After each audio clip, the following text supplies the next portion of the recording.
మంత్రులకు నోటీసులు వచ్చాయి. వాటి విషయం అంటే డిఫరెంట్ కేసులు డిఫరెంట్ అయినప్పటికీ ఇలాంటి ఆరోపణలు ఎదుర్కొంటున్నారు. ముఖ్యంగా జగన్మోహన్ రెడ్డి త్వరలోనే అరెస్ట్ ఉంటుందన్న నేపథ్యంలో ఆ కేటాయింపులకు సంబంధించి ఆ ఒప్పందాలకు సంబంధించి రాష్ట్ర కేబినెట్ కి సంబంధం లేకుండా బయట ఉన్న జగన్మోహన్ రెడ్డికి ఏ విధంగా సంబంధం ఉంటుందన్న నైతికత వస్తుంది కాబట్టి దీన్ని దృష్టిలో ఉంచుకొని ఈ నిమ్మగడ్డ ప్రసాద్ అలాగే బ్రహ్మానంద రెడ్డి ఇచ్చిన అంశాల ఆధారంగా మంత్రి మోపిదేవిని విచారించారు. దాదాపు 1300 ఎకరాల వ్యాన్పిక్ కోసం భూసేకరణ సమయంలో కొన్ని నిబంధనలకు ఉల్లంఘించి సంతకాలు చేశారని ఆరోపణలతో ఆయన్ను అదుపులోకి తీసుకున్నారు. దానికి సంబంధించిన కొన్ని కీలకమైన సమాచారాన్ని సేకరించినట్టు తెలుస్తుంది. దానికి అనుగుణంగా ఆయన్ను అరెస్టు చేస్తున్నట్టు సిబిఐ ప్రకటించింది. ఈ నేపథ్యంలోనే ఆయన రాజీనామాపై నిన్న రాత్రి నుండి చేస్తున్న ప్రయత్నాలు ఫలించలేదనే చెప్పాలి. అధిష్టానం నుంచి కీలకమైన నేతలు కూడా ఫోన్ చేసినప్పుడు తాను బలహీన వర్గాలకు సంబంధించిన నేతను తానొక్కడినే ఎందుకు బలి చేస్తున్న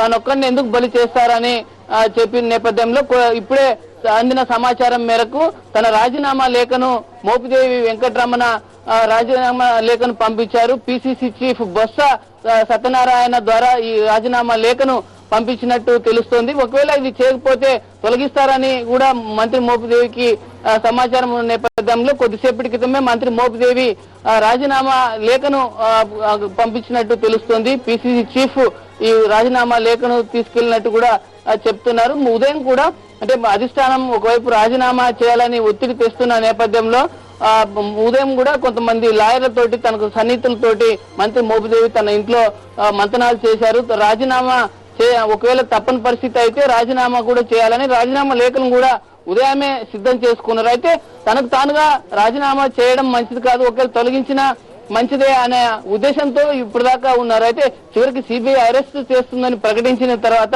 రాజీనామా ఇచ్చేయాలని మంత్రి మోపిదేవి నిర్ణయించుకున్నారు. కొద్దిసేపటి క్రితమే పిసిసి చీఫ్ బొత్స సత్యనారాయణ ద్వారా తన రాజీనామా లేఖను పంపినట్టు మనకు సమాచారం ఉంది. సంధ్య, సోమగోపాల్, మోపిదేవి తాను రాజీనామా చేస్తే తప్పు ఒప్పుకున్నట్టు అవుతుందని నిన్న మొన్నటి వరకు చెప్తూ వచ్చారు. ఇప్పుడు ఆయనంతట ఆయన రాజీనామా చేశారు. మరి ఏ విధంగా అర్థం చేసుకోవచ్చు?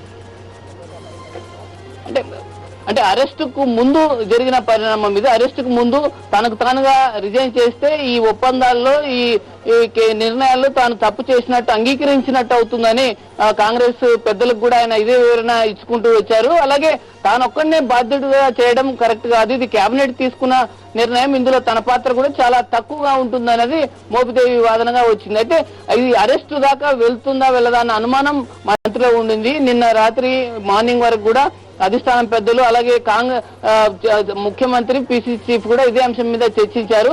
ఈ తప్పని పరిస్థితుల్లో మంత్రిని ఏ విధంగానైనా రాజీనామాకు ఒప్పించాలి అనే నిర్ణయానికి వచ్చారు. దానికి అనుగుణంగానే మంత్రి కూడా అంటే తాను రాజీనామా చేయకపోతే తొలగింపు ఖచ్చితంగా జరుగుతుంది కాబట్టి తాను రాజీనామా చేయడమే గౌరవంగా ఉంటుంది. సిబిఐ తనను ఏకంగా అరెస్ట్ చేస్తున్న సందర్భంలో రాజీనామా లేఖ ఇవ్వడమే మంచిదని నిర్ణయానికి వచ్చి నిర్ణయం తీసుకున్నట్టు తెలుస్తోంది.